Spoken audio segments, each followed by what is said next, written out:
Back to another episode. Ladies and gentlemen, it's good to see you again. Welcome back. Thanks for tuning in. Thanks for stopping by. Hope you're all keeping well. I've got glasses now.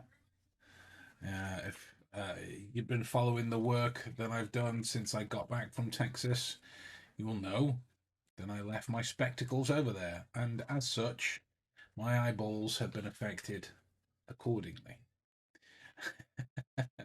So now I can see we're back to business as usual, business as normal as things are happening. Good morning, good afternoon, rather, to Board and to Hassan Amin. I'm very well, thank you.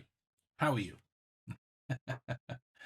Good to see you all. Now, a couple of things that we can start in terms of talking about. Let's not beat around the bush. Today has been a very long day spent profiling and coaching and stood up and teaching. So we're gonna not beat around the bush. We're gonna get straight to it.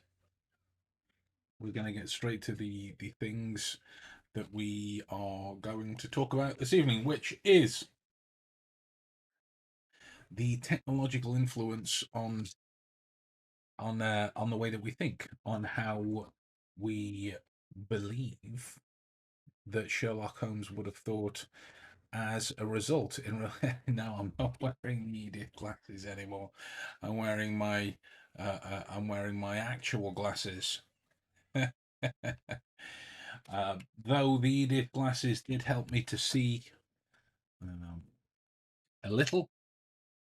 These are my actual prescription-based ones. My new eyeballs. Oh gosh, boss! What, Hassan? What? I don't know what you want or what you mean. There is there's not a great deal of nuance to that. So we're going to carry on with the subject matter at hand, which would be technology.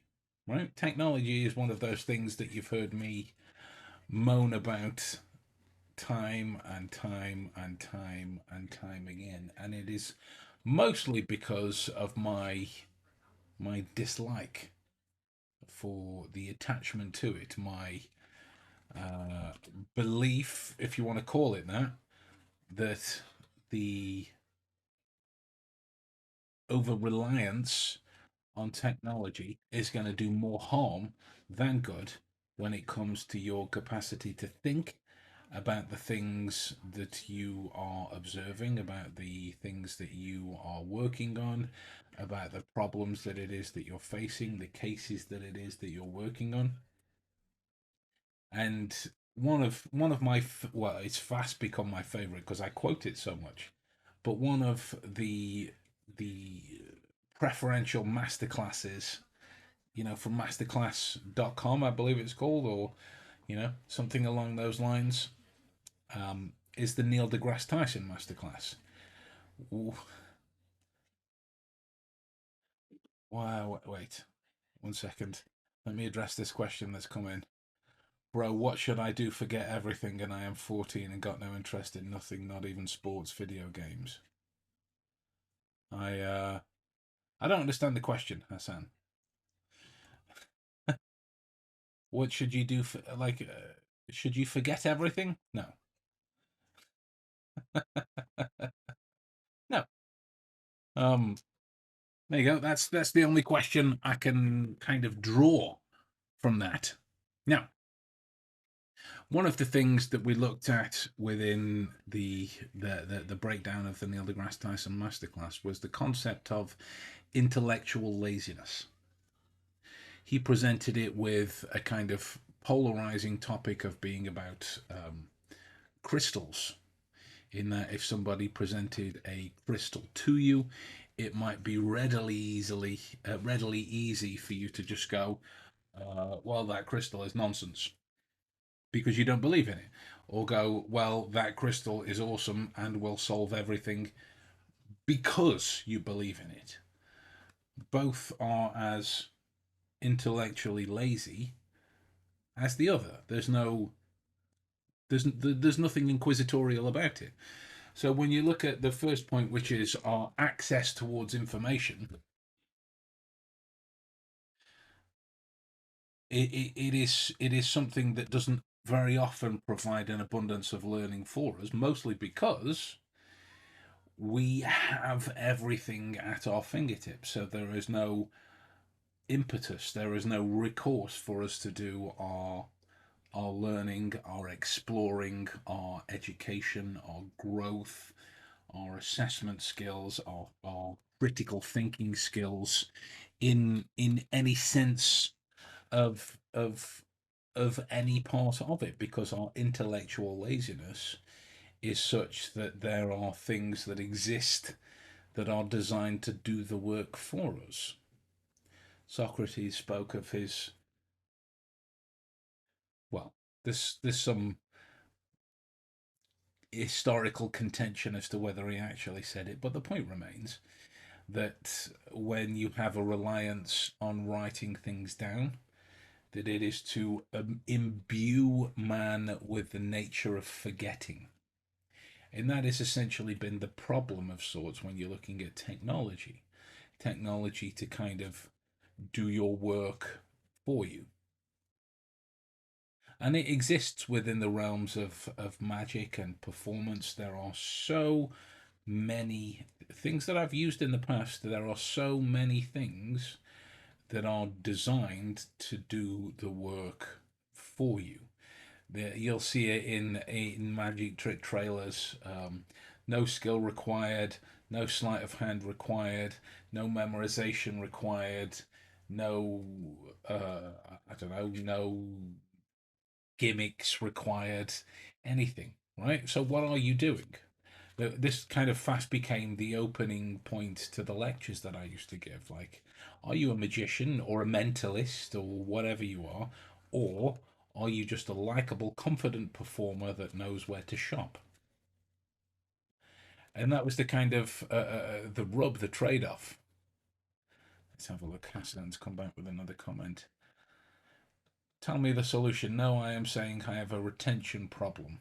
Focus, and I am lethargic and lazy every second of the day. Tell me the solution.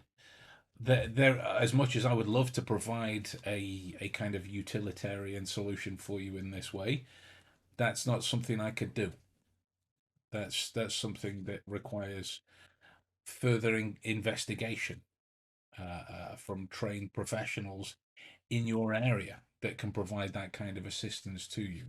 There are methods, techniques that you can use to develop certain properties within you. But if you are lethargic and lazy every second of the day, there is not going to be a one size fits all approach to helping you with that. You will need to source some help and assistance for yourself, and I hope that you get that. I hope that you get that. I really do. Um, let's have a look.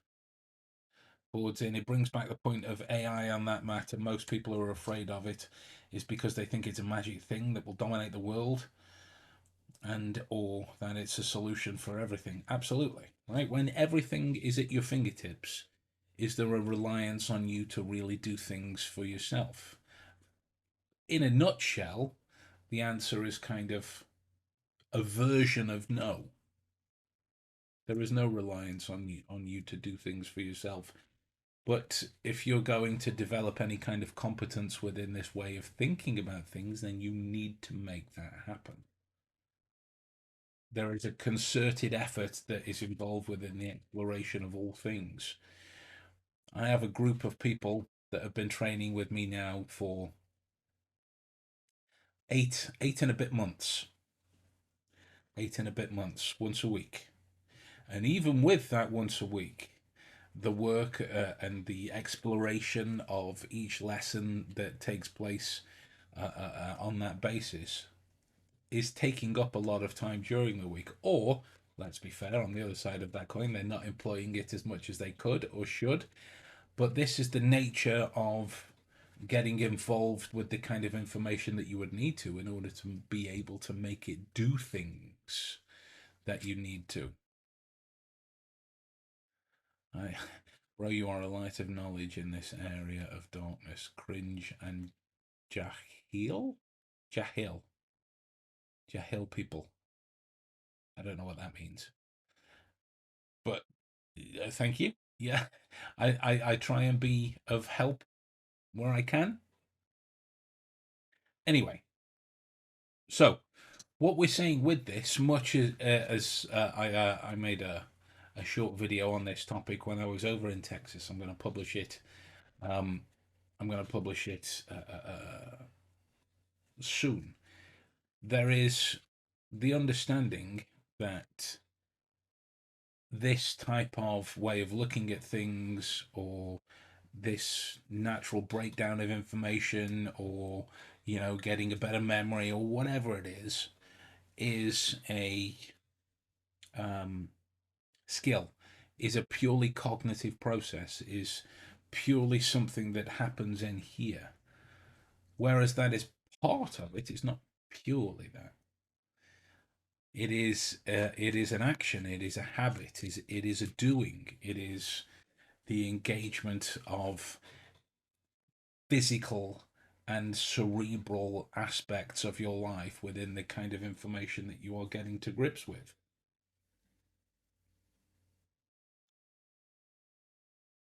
Hang on. I have a message coming in from one of the students. Oh God, that's quite a long message. I will look at that. I will look at that soon. If she's watching, I will look at that soon. But that is a long message for now. So this is job one: is addressing your connection towards information access. There's nothing wrong with having the wealth and breadth of information at your fingertips that everybody has, whether that be in books, PDFs, podcasts, professionals in the air, well, anything along those lines. If you've got a wealth of knowledge at your fingertips, it is important for you to explore that if said knowledge is something that you don't have, right? The trade-off with that comes is if you're letting these other, oh bless me, wow, look at that, hey, bloody hell, there's a first for the podcast. A live, unedited, ridiculously powerful sneeze. um there is an aspect of that information where you need to take ownership of your place and understanding within it, right? It is not just up to these professionals or these books or these apps or these search engines or whatever it is to provide that kind of knowledge to you, for you. It has to be something that you ingest and place and store within here so that you can use it moving forwards, right? It's all very well and good watching a video online that says person X moved their elbow in this way, therefore they are hiding something, whatever it is. And however true that might be in that moment, it is up to you to then take that knowledge on and then move it on to other adjacent or related topics to then be able to critically assess what it is that you've seen, rather than just provide some kind of corollary or some kind of equivocation that's going on in that moment. Just because you've seen it here doesn't mean that it automatically correlates to there. So that requires your active use of the information to put it to better use, to get involved with this. That is the kind of trade-off with Google in that way, is you can find out anything just by typing in a question and it will spit out the answer. Do you really learn anything though as a result? Do you take any kinds of knowledge, growth, understanding away from that, as opposed to somebody just telling you the answer to a question? If you wanted to understand how to bake a cake, it's the difference between somebody saying, well, just put these ingredients in a bowl, put it in the oven, and away you go, versus somebody standing by you whilst you do it that is getting involved with that information there, right? It's a catch 22 because we live in a wonderful age where there is so much available to us that we refuse to look further, right? Has there ever been a question that's been plaguing you where you've gone, well, it doesn't matter, or it can't be that important, or I'll find out some other time, or whatever it is? Or are you the type of person that Googles it right then and there and goes, huh, that's the answer to whatever the question is, and then takes that on and then is able to repeat it back to somebody else if they ask the question, in a different way? Let's have a look, another comment. And it's kind of a paradox because we have access to more information than ever, and even though we don't have as many people that are self-taught, right? It's the autodidactic paradox in that way. It comes from the arguments from authority. You see it a lot in this particular field. Joe Blogs, John Doe, whatever kind of anonymous name you want to attach. John Doe has worked for the SWAT division for 30 years and has published a book. Therefore, he has something worthy of note, and whatever he says is going to be relevant and particular to what it is that's going on. Now, there are a lot of people that wouldn't critique that further, and it's not about being critical for the sake of being neurotic or anything else. It is the accepted prevalence of the availability of data, right? We should be looking to qualify all aspects of information along this line in terms of its place within our lives. Even with me saying this, there should, if you are not intellectually lazy, there should be people questioning what I'm saying in terms of its placement within your life. Instead of just going, oh, okay, well, he's encouraging us to be a bit more open-minded or a bit more critical or a bit more whatever it is. You can sit by and ask you, oh, well, what if I don't want to be? What if I don't need to be? What if I'm just Sherlock Holmes through a fandom, through an interest in the film and TV adaptations? Right? I mean, it's equally as relevant to this particular way. So, information overload and information access is something that you want to watch for. Okay. The next thing would be this kind of, I mean, and it's a trade-off of the information overload and the information access. It is the over reliance on automation, the over reliance on this kind of pre-packaged solution to whatever it is that you're working towards, right? Let's say, for example, I am looking to understand um, the many different forms of human movement from around the world. Human movement, human behavior, body language, thermodynamics, non-verbals, whatever you want to call it. A rose by any other name would still smell as sweet. I was saying this after all in training earlier. Now, there might be a reliance on the automation practices of I've seen this crossed arm motion, therefore it means this, by way of cognitive comfort almost. And yes, for every 100 manifestations of an arm cross you might notice, there might be one or two that do that to indicate that they are disconnected or disagreeing or disapproving or some other kind of disword that fits that particular description. What we need to encourage ourselves to do behaviorally, habitually, within that particular discipline is, even if that is the first thing that occurs to us, is to critique the automation, right? If I think that person is um, disagreeable after they've crossed their arms for whatever reason, it's all very well and good to go, okay, I think that because it's based on this book that I read and this guy that I said it or this podcast that I heard. Fair enough. But that is a reliance on the automative practice of listening to whoever it is that's in that podcast, or just regurgitating whatever it is that you've seen in that book. There needs to be the application of it to your particular culture, your particular social group, your particular part of the world, your particular time of day that you're seeing it in, or location, or the action that's accompanied it, and how you've reasoned your way through these particular materials. Right? There are so many moving parts to it that the automation isn't automatic. Right? The automation practice should be the building of a properly nurtured cognitive habit when it comes to observed data.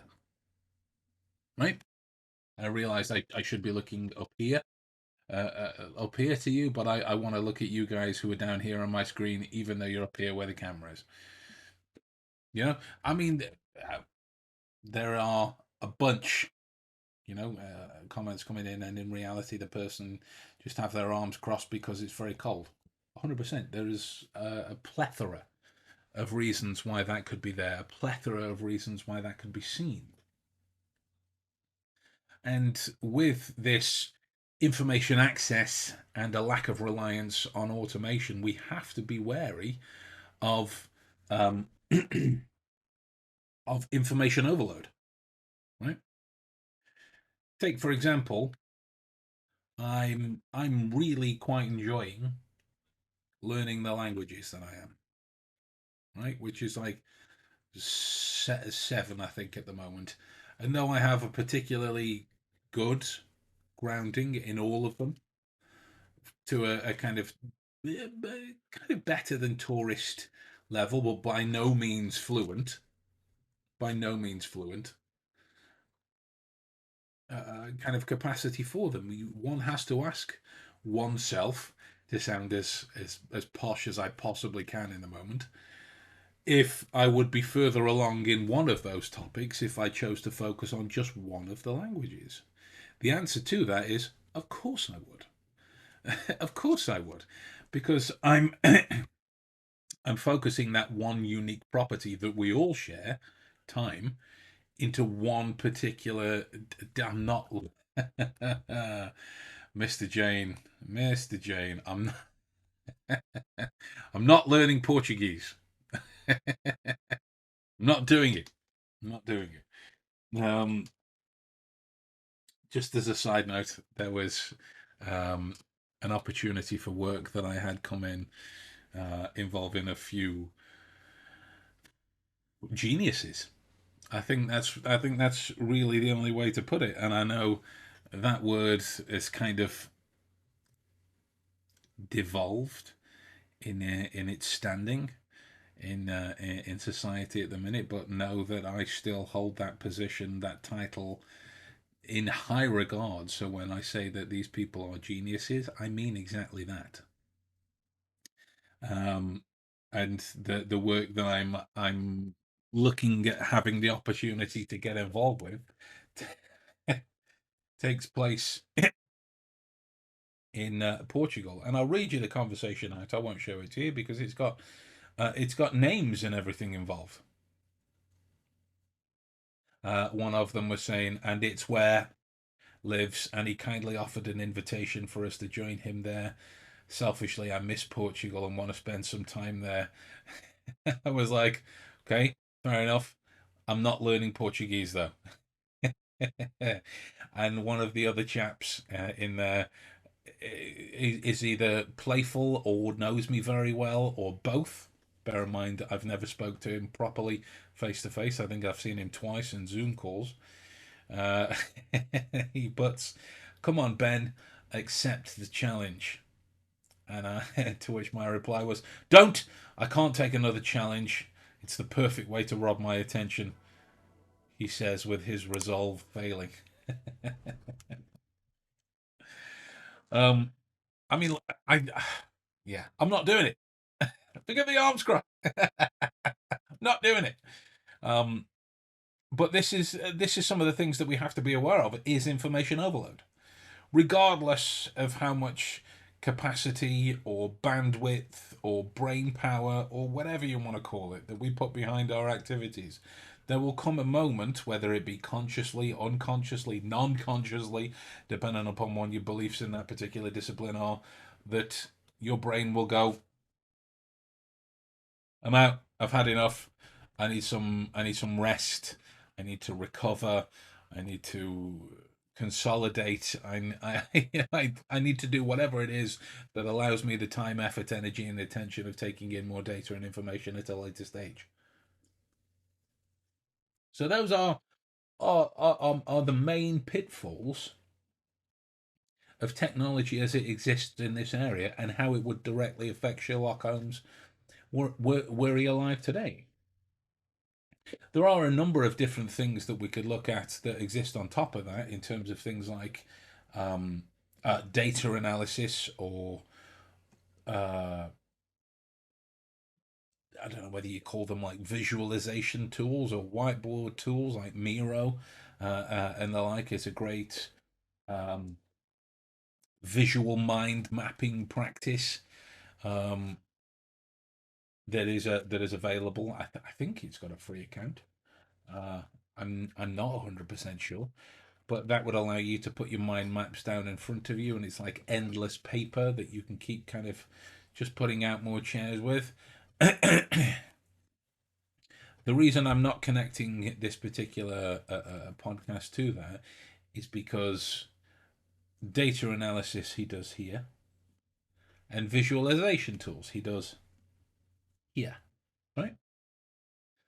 The other aspects affect here, which is where a lot of his work is done, right? If you look at pun kind of intended, arguably intended. If you look at the main focus of where he works, it's taken in through the senses. So it's taken in through the eyes, the nose, the ears, what he can touch. He very rarely tastes certain things outside of laboratory testing, but it's all processed here. So if we can't take it in, then we can't use it. It's really that simple. And so when it comes to the information access, the reliance on automation and the information overloads, this is a journey of things that we need to be aware of when it comes to us as deductionists, as people readers, as insert whatever synonym that you want to use. This is something that becomes relevant to what we are and our capability and our capacity in the moment, right? So there we go. Short one today because it is keeping down to the requirements, the moving parts, as it were, making sure you've got the main crux of the matter. There is nothing wrong with using apps. There's nothing wrong with using Google. There's nothing wrong with using whatever. But it's when you either disconnect because you've got it all there in front of you so you don't process it, right? Or you become overloaded because there is so much there that you want to take it all in, right? Or whether it is that you've come across this new method that does all your thinking for you, so you only have to employ these 7 heuristic steps or 12 steps is a popular one. We need to have more faith and cognizance and presence and capacity for using this more. This is something that's not used to the best of our abilities as those that exist in the 21st century. Like one of the most prevalent examples that I joke about a lot, but that's only because it is so prevalent, is it's something that's going on over here in the UK with the general election coming up. The Tories, the Conservatives, are in power at the minute, and there's a lot of, oh well, it would be just the same if Labour were in charge, or oh, it would be just the same if Reform were in charge, oh, it would be just the same if the Greens are in charge, right? Based on what? You know, there is an overabundance and information overload of political data and opinions connected to it that cloud judgment. Vote for whoever the smeg you want, but do it based on the information that you can confirm. Right? So when people say things like this, and I say, okay, cool, based on what? The Conservatives have been in power for 14 years, so how do you know it would be just the same? There's no critical capacity to that because they've got all of this information that exists in front of them. And I'm being very general about the they because there's no particular group or individual. It's just somebody that becomes that enraptured with the overabundance of data that they see in front of them that they don't think about it any further. That's all. That's something that we can bring to our work as people readers, let's call it. People observers. It's probably a better way of looking at it that way. Okay? So, with that in mind, guys, I'm going to love you and leave you. And I will see you next week for another flurry into the podcast realm.